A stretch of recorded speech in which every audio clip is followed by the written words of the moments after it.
ప్రజలందరూ ఎదురు చూస్తున్నటువంటి తెలంగాణ రాష్ట్ర సర్కార్ రేపటి నుంచి అప్లికేషన్ ఫామ్స్ ఏవైతే పథకాలు అమలు చేయబోతోందో దానికి సంబంధించిన అప్లికేషన్ ఫామ్స్ అన్ని స్వీకరించబోతున్నారు అన్నటువంటి వార్త మనందరికీ తెలిసిందే.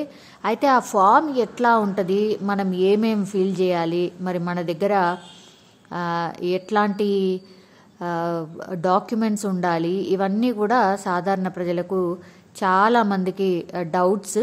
సో ఆ డౌట్స్ని క్లారిఫై చేస్తూ మన చేతికి ఇప్పుడు తెలంగాణ రాష్ట్ర ప్రభుత్వం ఏదైతే అభయహస్తం అనేటువంటిది అంటే ప్రజలకు వాళ్ళు చేసినటువంటి 6 గ్యారంటీల హామీలకు సంబంధించి అసలు అప్లికేషన్ ఫామ్లో ఏముంటుంది ఏంటి అనేది మనం ఇప్పుడు స్క్రీన్ మీద స్పష్టంగా చూడొచ్చు. ఆ ఫామ్ని మనం చూడొచ్చు. చాలామంది ఎదురు చూస్తున్నటువంటి ఫామ్ ఇది.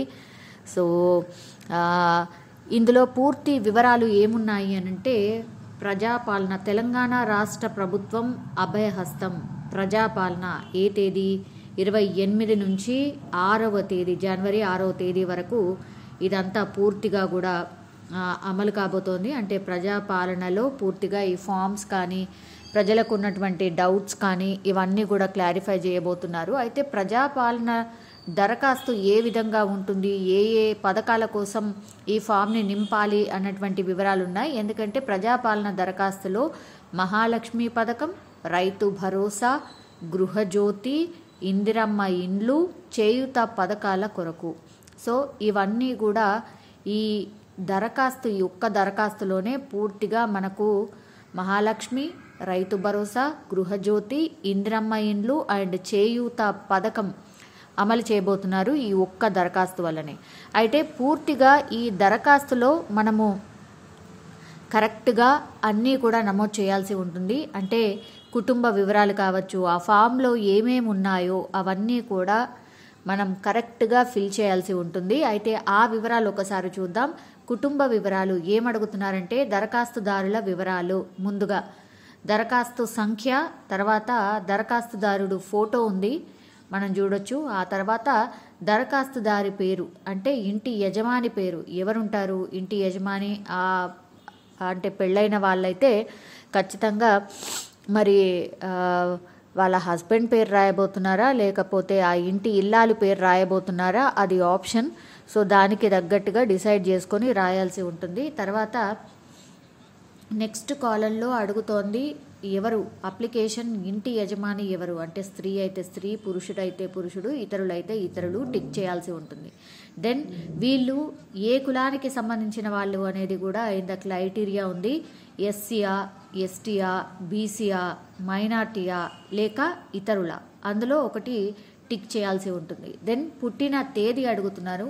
పుట్టిన తేదీ స్పష్టంగా రాయాల్సి ఉంటుంది. చాలామందికి అంటే డేట్ ఆఫ్ బర్త్ లేని వాళ్ళు మరి ఆప్షనల్గా అధికారులు మరి ఏం పెట్టమంటారు ఏంది అనేది చాలామందికి, పాతకాలం వాళ్ళకి కొంత 50 ఏళ్ల క్రితం వాళ్ళకైతే పుట్టిన తేదీ మేబీ వాళ్ళు రాయించకపోయి ఉండొచ్చు. సో మరి వాళ్ళు ఏం ఫిల్ చేస్తారు అనేది చూడాలి. ఆధార్ నంబర్ ఇదైతే మ్యాండేటరీ అందరికీ, ఇప్పుడు ఏ పథకం అమలు చేయాలన్నా కూడా ఆధార్ నంబర్ కావాలి. సో ఆ ఆధార్ నంబర్ ఫిల్ చేయాల్సి ఉంటుంది. దెన్ రేషన్ కార్డ్ ఉన్నవాళ్ళు, ఇక్కడ కన్ఫ్యూజ్ కావద్దు, రేషన్ కార్డు ఉన్న వాళ్ళు మాత్రమే రేషన్ కార్డుకి సంబంధించిన నంబర్ రాయాల్సి ఉంటుంది అందులో ఆ కాలంలో.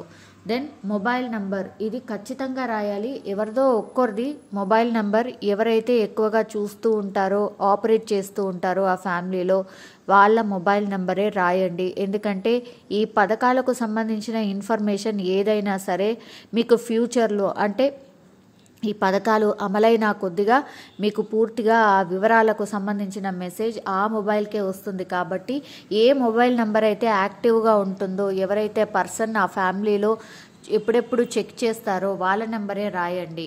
దెన్ వృత్తి, అంటే ఏం చేస్తున్నారు మీరు, వ్యవసాయదారులా లేకపోతే బిజినెస్ మ్యానా లేకపోతే మీరు ఏమైనా జాబ్ చేస్తున్నారా, ఇవన్నీ కూడా రాయాల్సి ఉంటుంది. దెన్ కుటుంబ వివరాలు అడుగుతున్నాడు.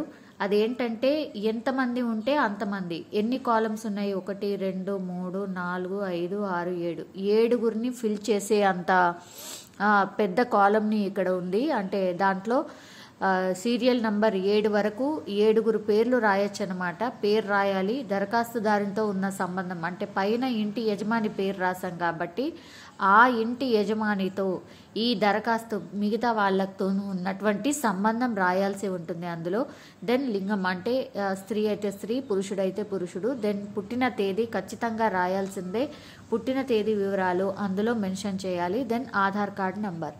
సో ఇవన్నీ కూడా ఖచ్చితంగా రాయాల్సి ఉంటుంది. దెన్ నెక్స్ట్ లెవెల్కి వచ్చినప్పుడు చిరునామా అడుగుతున్నాడు. చిరునామా అంటే మీరు ఇంటి నంబర్ అండ్ వీధి అయితే ఏ వీధి, గ్రామమా మున్సిపాలిటీయా అది రాయాల్సి ఉంటుంది. వార్డ్ నంబర్ రాయాల్సి ఉంటుంది. మండలం ఏది ఆ మండలం రాయాల్సి ఉంటుంది. జిల్లా ఏది ఆ జిల్లాకు సంబంధించిన ఇన్ఫర్మేషన్ కూడా అందులో మెన్షన్ చేయాల్సి ఉంటుంది.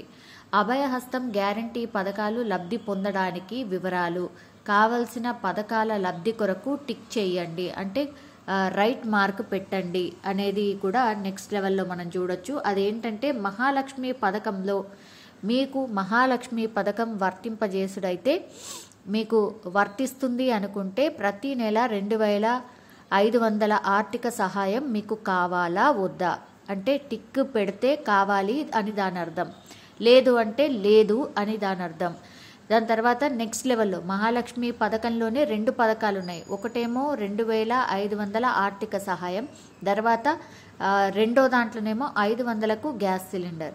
500కు గ్యాస్ సిలిండర్ కావాలా వద్దా, ఒకవేళ కావాలి అనుకున్న వాళ్ళు కావాలి అని రైట్ మార్క్ టిక్ చేసి దాని తర్వాత నెక్స్ట్ లెవెల్లో ఏమడుగుతున్నాడు, గ్యాస్ కనెక్షన్ నంబర్ రాయాల్సి ఉంటుంది. దెన్ సరఫరా చేస్తున్న కంపెనీ పేరు రాయాల్సి ఉంటుంది. దెన్ సంవత్సరానికి వినియోగిస్తున్న గ్యాస్ సిలిండర్స్ సంఖ్య ఎంత అనేది ఇందులో మెన్షన్ చేయాల్సి ఉంటుంది. సో మహాలక్ష్మి పథకం ఒకవేళ కావాలి అని అంటే మీకు అక్కడ ఆప్షన్స్ కనిపిస్తున్నాయి. ప్రతి నెల 2500 రూపాయల ఆర్థిక సహాయం కావాలా వద్దా, దాని తర్వాత 500కు గ్యాస్ సిలిండర్ కావాలా వద్దా, ఈ ఇన్ఫర్మేషన్ మీరే ఇవ్వాల్సి ఉంటుంది. దెన్ నెక్స్ట్ పథకానికి వచ్చేసరికి రైతు భరోసా పథకం. ఇది రైతులకు సంబంధించి అయితే రైతులకు ప్రతి ఏటా ఎకరానికి 15,000 రూపాయలు ఒకవేళ వస్తే రైతువా నువ్వు రైతా అయితే టిక్ చేయాలి, లేదా నువ్వు కౌలు రైతువా అయితే అక్కడ టిక్ చేయాలి. నువ్వు రైతు అయితే రైతు దగ్గర, లేదంటే కౌలు రైతు అయితే కౌలు రైతు దగ్గర మీరు టిక్ చేయాల్సి ఉంటుంది. దాని తర్వాత మీరు ఒకవేళ రైతు అనుకోండి, దెన్ పట్టాదారు పాస్ పుస్తకం నంబర్ మీకు ఉంటుంది కదా, పట్టాదారు పాస్ పుస్తకం నంబర్ ఉంటుంది కదా, ఆ నంబర్ రాయాల్సి ఉంటుంది అక్కడ. తర్వాత సాగు చేస్తున్న భూమి వివరాలు, మీరు సాగు చేస్తున్నటువంటి భూమి వివరాలు ఇవన్నీ కూడా సర్వే నంబర్ ఎంత, దాని విస్తీర్ణం ఎంత, ఇవన్నీ కూడా ఆ ఫామ్లో ఫిల్ చేయాల్సి ఉంటుంది. దెన్ ఇందులోనే వ్యవసాయ కూలీలకు 12,000 ఏదైతే మీరు వ్యవసాయ కూలీయా అంటే ఏ భూమి లేదు, మీరు కౌలు ఏమీ చెయ్యట్లేదు, జస్ట్ ఎవరైనా పిలిస్తే వెళ్ళి మీరు కూలీలాగా పని చేస్తున్న వాళ్ళు ఎవరైతే ఉంటారో వాళ్ళు టిక్ చేయాల్సి ఉంటుంది. ఆ తర్వాత వాళ్ళు ఆ ఇన్ఫర్మేషన్ ఇవ్వాల్సి ఉంటుంది. అదేంటంటే మీరు వ్యవసాయ కూలీలకు అర్హులైతే 12,000 రూపాయలు మీకు వస్తుంది కాబట్టి అర్హత ఎలా అని గుర్తించడానికి ఈ కాలం పెట్టారు. ఉపాధి హామీ కార్డ్ నెంబర్ ఇది ఖచ్చితంగా ఉండాలి. ఉపాధి కార్డు ఉన్న వాళ్లకు మాత్రమే వ్యవసాయ కూలీలకు సంబంధించిన ఈ పథకం వర్తిస్తుంది. 12,000 రూపాయలు మీకు అందుతాయి కాబట్టి ఇది ఖచ్చితంగా మీరు ఉపాధి హామీ కార్డు నంబర్ అక్కడ కంపల్సరీ రాయాల్సి ఉంటుంది. ఇది రైతు భరోసా పథకం కింద మీరు తెలపాల్సినటువంటి వివరాలు. ఆ తర్వాత ఇందిరమ్మ ఇళ్ల పథకం, ఇది చాలా మంది ఇల్లు లేని వారు వెయిట్ చేస్తున్నటువంటి పథకం ఇది. మరి ఈ ఇందిరమ్మ ఇండ్ల పథకంలో ఏమేమి అడుగుతున్నారో ఒక్కసారి చూద్దాం. ఇల్లు లేని అర్హులైన కుటుంబానికి ఇంటి నిర్మాణానికి ఆర్థిక సహాయం మీకు కావాలా, ఒకవేళ కావాల్సి వస్తే తర్వాత టిక్ పెట్టండి, లేదు అనుకుంటే ఆ కింద వివరాలు ఒకసారి పూర్తిగా చదవండి. ఎందుకంటే ఆ నెక్స్ట్ దాంట్లో ఏముంది, అమరవీరులు మరియు ఉద్యమకారులకు 250 చదరపు గజాల ఇంటి స్థలము. మీరు అమరవీరుల కుటుంబం మనందరికీ తెలుసు, తెలంగాణ మూమెంట్ అప్పుడు 1200 బిడ్డలు వాళ్ళ బలిదానాల వల్లే మనకి ఈరోజు తెలంగాణ వచ్చింది. సో అమరవీరుల కుటుంబాలకు గవర్నమెంట్ మేము అధికారంలోకి వచ్చాక ఖచ్చితంగా 250 చదరపు గజాల విస్తీర్ణంలో ఉన్నటువంటి జాగను కేటాయిస్తాము, ఇంటి స్థలం ఇస్తాము. సో ఆ వివరాలు మీరు ఇందులో పేర్కొనండి అన్నటువంటిది కూడా ఇందులో ఇచ్చారు. అమరవీరుల కుటుంబం అవునా కాదా, టిక్కా లేదా అనేది అక్కడ టిక్ చేయాల్సి ఉంటుంది. అమరవీరుల పేరు అంటే ఎవరైతే అమరుడయ్యాడో వాళ్ళ పేరు రాయాలి. అమరులైన సంవత్సరం, ఏ సంవత్సరం చనిపోయాడో ఆ సంవత్సరంది రాయాలి. ఎఫ్ఐఆర్ నంబర్ ఖచ్చితంగా వీళ్ళ మీద అంటే అమరుడయ్యే కంటే ముందు వీళ్ళ మీద కేసు ఇట్లాంటివి ఉంటాయి కదా, చాలామంది మీద అమరవీరులు ఎవరైతే ఉన్నారో వాళ్ళందరి మీద చాలా కేసెస్ ఉన్నాయి. ఆ కేసుకి సంబంధించిన వివరాలు కూడా అందులో రాయాల్సి ఉంటుంది. దెన్ డెత్ సర్టిఫికేట్ నంబర్, ఈ డెత్ సర్టిఫికేట్ కూడా ఇష్యూ చేస్తారు కాబట్టి ఆ ఇష్యూకి సంబంధించిన నంబర్ని కూడా కంపల్సరీ మెన్షన్ చేయాల్సి ఉంటుంది. అమరవీరుల కుటుంబాలకు సంబంధించిన వివరాలు అవి. దెన్ తెలంగాణ ఉద్యమంలో పాల్గొన్నారా, ఒకవేళ పాల్గొంటే అవునా కాదా, ఒకవేళ పాల్గొంటే మాత్రం మీరు ఈ వివరాలన్నీ తెలియాల్సి ఉంటుంది. ఒకవేళ మీరు తెలంగాణ మూమెంట్లో పాల్గొని ఉంటే ఎఫ్ఐఆర్ నంబరు అండ్ ఏ సంవత్సరంలో పాల్గొన్నారో దానికి సంబంధించిన వివరాలు ఖచ్చితంగా రాయాలి. ఒకవేళ జైలుకు వెళ్ళేస్తే, ఒకవేళ మీరు జైలుకు కూడా చాలామంది కొన్ని వేల మంది జైలుకి కూడా వెళ్ళొచ్చారు, వాళ్ళ మీద చాలా అంటే చాలా కేసెస్ ఉన్నాయి. ఆ కేసుకి సంబంధించి కూడా వివరాలు పూర్తిగా రాయాల్సి ఉంటుంది. అంటే జైలు పేరు, స్థలము, శిక్షకు సంబంధించిన వివరాలు ఇవన్నీ కూడా అందులో పొందుపరచాలి అనేటువంటిది నిబంధన పెట్టారు. ఇది ఇందిరమ్మ ఇండ్లు పథకంలో ఇవన్నీ కూడా యాడ్ చేశారు. అంటే వీళ్ళు ప్రామిస్ చేశారు కదా, కాంగ్రెస్ సర్కార్ ఒకవేళ అధికారంలోకి వస్తే ఈ కేసెస్ ఎవరి మీద అయితే ఉన్నాయో వాటన్నిటిని కూడా ఎత్తేస్తాం అన్నటువంటి మాట చెప్పారు. అది కాకుండా మరి ఇందిరమ్మ ఇండ్లు పథకం దాంట్లోనే దీన్ని కూడా పెట్టారు అంటే మరి వీళ్ళకు కూడా జాగా ఏమైనా కేటాయిస్తారా అనేది చూడాల్సి ఉంది. దెన్ గృహజ్యోతి పథకం, ఇది కుటుంబానికి ప్రతి నెల 200 యూనిట్ల ఉచిత విద్యుత్ ఏదైతే ఉంటుందో ఆ విద్యుత్ వినియోగం ఎంతుంది ఏంటి అన్న వివరాలు తెలుసుకోవడానికి అన్నమాట. సో మీ నెలసరి గృహ విద్యుత్ వినియోగం ఎంత, 0 నుంచి 100 యూనిట్లు అయితే ఇక్కడ టిక్ చేయాలి, 100 నుంచి 200 యూనిట్లు అయితే ఇంకో దగ్గర టిక్ చేయాలి, 200 యూనిట్ల పైన అయితే ఇంకో దగ్గర టిక్ చేయాల్సి ఉంటుంది. సో మీరే మీ వివరాలు జెన్యూన్గా ఇస్తున్నట్టు మీ చేతుల్లోనే పూర్తిగా ఆ వివరాలు నమోదు చేసుకోవడానికి ఒక మంచి అవకాశం ఇచ్చింది రాష్ట్ర సర్కార్. కాబట్టి కరెక్ట్గా ఆలోచించి ప్రాపర్గా అందులో టిక్ చేయండి. దెన్ గృహ వినియోగ విద్యుత్ మీటర్ కనెక్షన్ సంఖ్య ఎంత, మన ఇంట్లో మీటర్ ఉంటుంది కదా, ఆ మీటర్కి సంబంధించిన సంఖ్య నంబర్ని కూడా రాయాల్సి ఉంటుంది. దెన్ చేయూత పథకం, ఇది చేయూత పథకం కింద నెలకు 4,000 మరియు దివ్యాంగుల పెన్షన్కు 6,000 పొందేందుకు ఈ కింది వివరాలను ఖచ్చితంగా నమోదు చేయాల్సి ఉంటుంది. అదేంటంటే ఒకవేళ మీరు దివ్యాంగులు అయితే టిక్ చేయాల్సి ఉంటుంది. దెన్ ఆ సర్టిఫికేట్ నంబర్ ఖచ్చితంగా రాయాల్సి ఉంటుంది, పక్కనే ఆ సర్టిఫికేట్కి నంబర్ రాయాల్సి ఉంటుంది. దెన్ దివ్యాంగులు కాదు మీరు అయితే ఇతరుల జాబితాలో ఎవరెవరు వస్తారు, వృద్ధాప్యుల, గీత కార్మికుల, డయాలసిస్ బాధితుల, బీడీ కార్మికుల జీవన భృతిలో ఉన్నారా, ఒంటరి మహిళా జీవన భృతి మీకు వస్తోందా, నువ్వు వితంతువా, లేదంటే చేనేత కార్మికుల, ఎయిడ్స్ వ్యాధిగ్రస్తుల, లేదంటే ఫైలేరియా బాధితుల, లేదంటే బీడీ టేకేదార్ జీవన భృతిలో ఈ కాలమ్స్లో ఉన్నటువంటి వాళ్ళందరూ కూడా ఈ చేయూత పథకంలో మీకు లబ్ధి పొందాలన్నా, లేకపోతే చేయూత పథకం మీ కిందికి రావాలన్నా, లేకపోతే ఈ డబ్బులు ఏవైతే రాష్ట్ర సర్కార్ ఇస్తుందో ఆ పథకం కిందికి మీరు రావాల్సి ఉంటే మాత్రం మీరు ఏ కేటగిరీలో వస్తారు అనేది ఖచ్చితంగా టిక్ చేయాల్సి ఉంటుంది.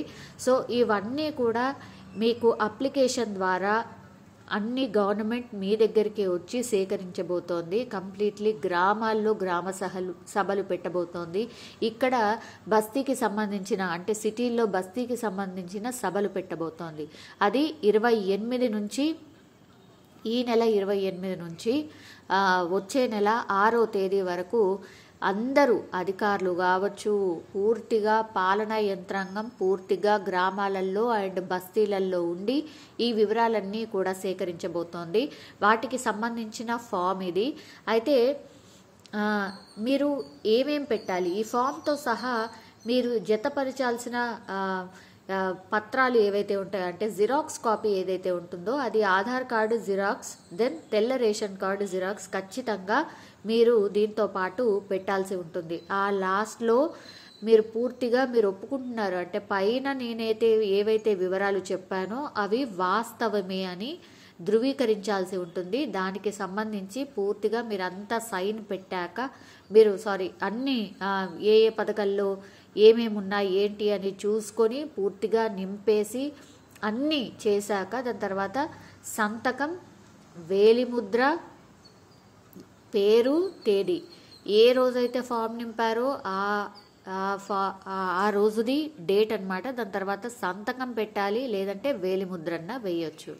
సో ఇది పూర్తిగా అభయహస్తం అని తెలంగాణ రాష్ట్ర ప్రభుత్వం ఏదైతే ప్రజాపాలన అని ప్రజల వద్దకే పాలన తీసుకొస్తూ వాళ్ళకి ఏమేమి కావాలో అన్నటువంటిది పూర్తిగా వాళ్ళు వివరాలు వాళ్ళ చేతో రాసిచ్చిన వివరాలే వాళ్ళ దగ్గర కలెక్ట్ చేసుకున్న తర్వాత పూర్తిగా క్షుణ్ణంగా పరిశీలించి లబ్ధిదారులను ఎంపిక చేయబోతోంది. సో ఈ ఫామ్ ఏదైతే ఉందో ఈ ఫామ్ని బాగా ఆలోచించి ఖచ్చితంగా పూర్తి వివరాలు స్పష్టంగా ఇవ్వండి.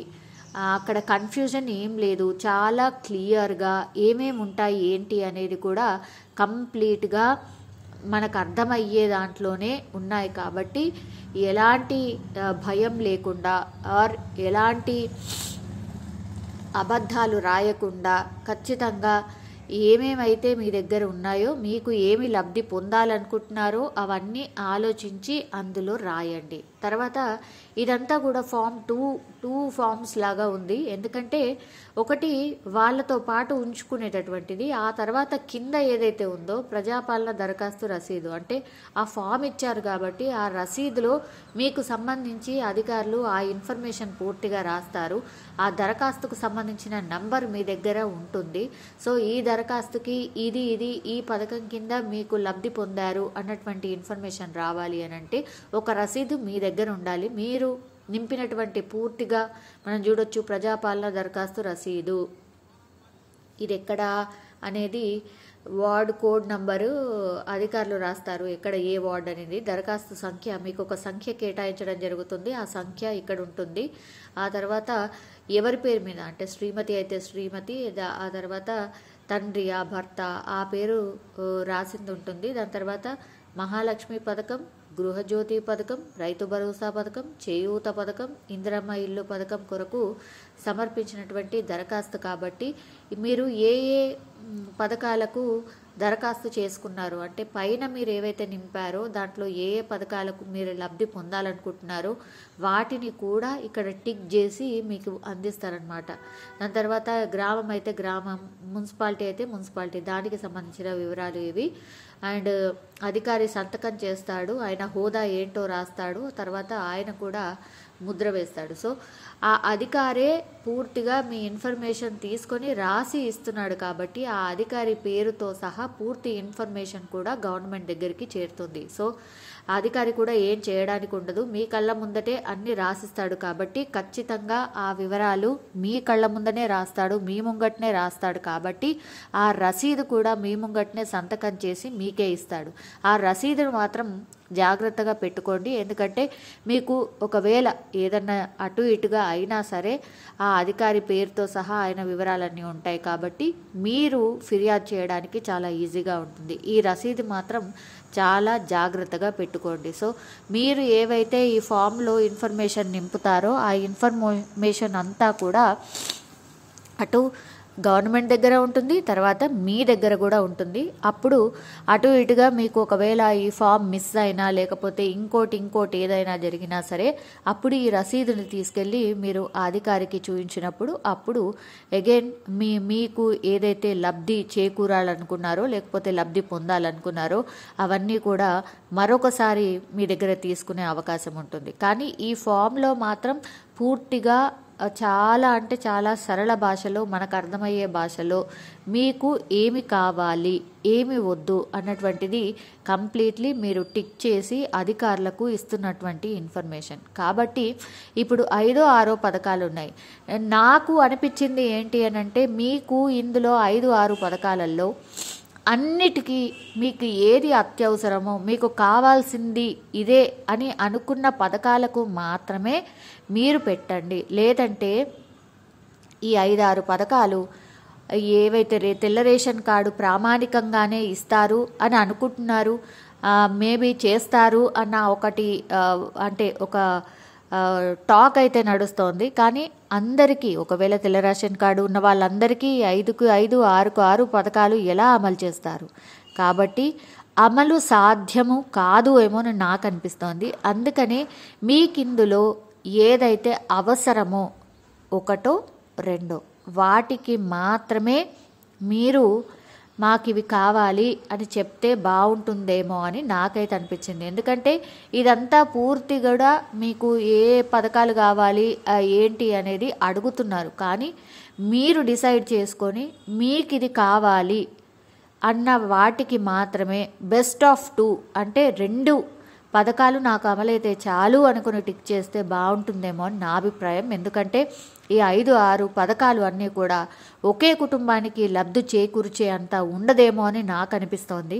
ఎందుకంటే మీతోనే రాయిస్తున్నారు. అంటే నాకు ఇప్పుడు మనం ఈ ఫామ్ వచ్చాక మనం ఏమనుకుంటాం, వీటన్నిటికీ కూడా మనం అర్హులే కదా అని అన్నిటికీ మనం టిక్ చేస్తూ ఉంటాం. కానీ నాకు అనిపిస్తుంది ఏంటి అంటే ఇందులో 2 మాత్రమే, ఒక్కో కుటుంబానికి 2 మాత్రమే